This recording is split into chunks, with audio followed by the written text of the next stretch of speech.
এই মুহূৰ্তত এটা অত্যন্ত গুৰুত্বপূৰ্ণ খবৰ দিব বিচাৰিছো আপুনি যদি তৃতীয় আৰু চতুৰ্থ বৰ্গৰ পৰীক্ষা দিব বিচাৰিছে বা পৰীক্ষা দিম বুলি ভাবিছে তেতিয়া হলে এই খবৰ আপোনাৰ বাবে অত্যন্ত গুৰুত্বপূৰ্ণ কিয়নো তৃতীয় আৰু চতুৰ্থ বৰ্গৰ পৰীক্ষাক লৈ মুখ্যমন্ত্ৰীৰ ফালৰ পৰা নতুন ঘোষণা কৰা হৈছে মাত্ৰ কেইটামান মিনিটৰ পূৰ্বে মুখ্যমন্ত্ৰী হিমন্ত বিশ্ব শৰ্মাই এটা বৃহৎ ঘোষণা কৰিছে তৃতীয় আৰু চতুৰ্থ বৰ্গৰ পৰীক্ষাক লৈ তৃতীয় আৰু চতুৰ্থ বৰ্গ পৰীক্ষা কিদৰে অনুষ্ঠিত হ'ব পৰীক্ষাৰ নীতি নিয়ম কি ধৰণে হ'ব মুখ্যমন্ত্ৰীয়ে সবিস্তাৰে বৰ্ণনা কৰিছে আৰু এই মুহূৰ্তত সেই খবৰ এনি টক্সৰ প্ৰতিক্ৰিয়া দৰ্শকৰ বাবে লৈ আহিছো এটা বিগ আপডেট এটা অত্যন্ত গুৰুত্বপূৰ্ণ খবৰ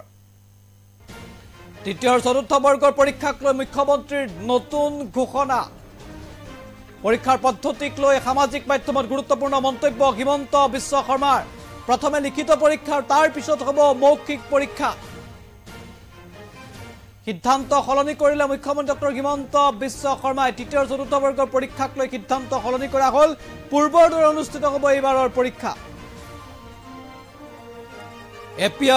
এপিএছচিৰ আৰ্হিত নহয় তৃতীয় আৰু চতুৰ্থ বৰ্গৰ পৰীক্ষা তৃতীয় চতুৰ্থ বৰ্গৰ পৰীক্ষাক লৈ ঘোষণা কৰিছে মুখ্যমন্ত্ৰী ডক্টৰ হিমন্ত বিশ্ব শৰ্মাই মাত্ৰ কেইটামান মুহূৰ্তৰ পূৰ্বে সামাজিক মাধ্যমৰ জৰিয়তে মুখ্যমন্ত্ৰী হিমন্ত বিশ্ব শৰ্মাই বৃহৎ ঘোষণা কৰিছে মুখ্যমন্ত্ৰীৰ ফেসবুক পোষ্টটো যদি সম্ভৱ আমি এই মুহূৰ্তত দেখাবলৈ বিচাৰিছো আহল যে মুখ্যমন্ত্ৰীৰ ফেসবুক পোষ্ট মাত্ৰ কেইটামান মিনিটৰ পূৰ্বে হিমন্ত বিশ্ব শৰ্মাই সামাজিক মাধ্যমত এই তথ্য উল্লেখ কৰিছে য'ত কোৱা হৈছে যে এডিআৰই পৰীক্ষাৰ আৰ্হি সলনি নকৰাৰ সন্দৰ্ভত বিভিন্ন মানুহৰ পৰা পোৱা মতামতক স্বীকাৰ কৰি আমি সিদ্ধান্ত গ্ৰহণ কৰিছো যে পৰীক্ষাৰ আৰ্হিটো যোৱা বছৰৰ দৰে থাকিব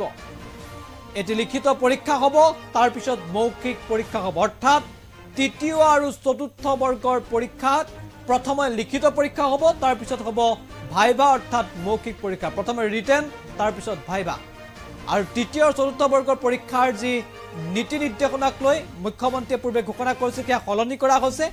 এতিয়া যি পৰীক্ষা অনুষ্ঠিত হ'বলৈ গৈ আছে সেই পৰীক্ষা এপিএছচিৰ আৰ্হিত নহয় পূৰ্বৰ দৰে অনুষ্ঠিত হ'ব সামাজিক মাধ্যমত মাত্ৰ কেইটামান মিনিটৰ পূৰ্বে এই ঘোষণা কৰিছে মুখ্যমন্ত্ৰী ডক্টৰ হিমন্ত বিশ্ব শৰ্মাই